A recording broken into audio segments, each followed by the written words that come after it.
नमस्कार दोस्तों। आज हम इतिहास के किसी पन्ने को नहीं बल्कि एक सोच को समझने की कोशिश करेंगे। आज हम जानेंगे 500 ईसा पूर्व से पहले भारत में राजनीति को कैसे देखा जाता था।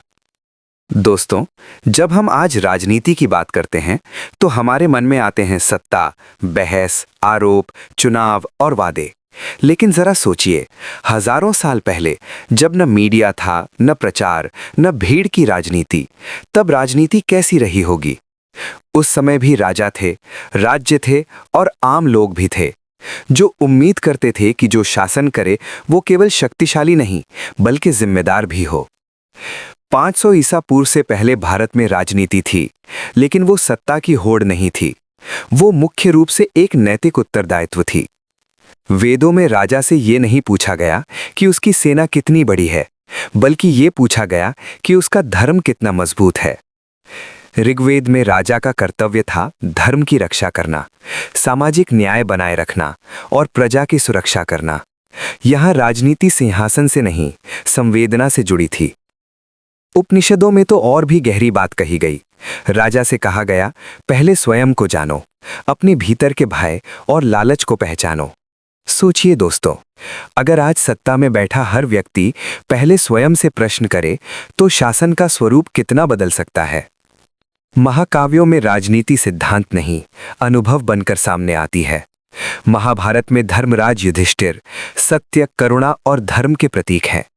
उनका शासन सत्ता का प्रदर्शन नहीं, कर्तव्य का निर्वाह है। रामायण में राम एक ऐसे राजा हैं जो प्रजा के कल्याण के लिए अपने निजी सुख का त्याग करते हैं। ये ग्रंथ हमें ये नहीं सिखाते कि सत्ता कैसे जीती जाए, बल्कि ये सिखाते हैं कि सत्ता कैसे निभाई जाए।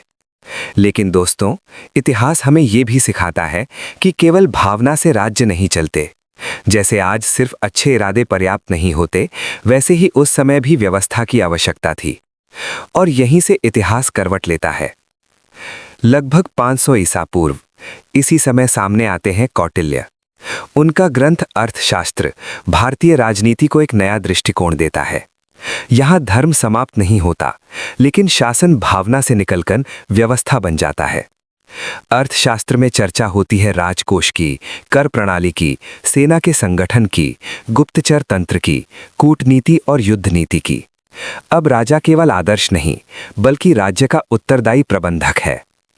इसके बाद आता है कामंदक का नीतिसार, जो हमें यह समझाता है कि केवल नेक दिल होना काफी नहीं, मजबूत निर्णय लेना भी आवश्यक है।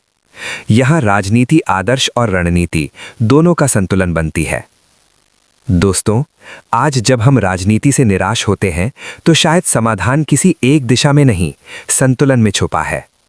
वेदों की संवेदना और कौटिल्य की रणनीति दोनों साथ हों, क्योंकि बिना भावना के शासन कठोर हो जाता है और बिना व्यवस्था के भावना बिखर जाती है। यही भारतीय राजनीतिक चिंतन की सबसे बड़ी खूबसूरती है, दिल और दिमाग का संतुलन। दोस्तों, आज की यह वैचारिक यात्रा यहीं समाप्त करते हैं। आप सुन रहे थे, फिर मिलेंगे एक नए विचार के साथ और उसी संवेदना के साथ। तब तक के लिए सिर्फ सुनते मत रहिए, सोचते भी रहिए। नमस्कार।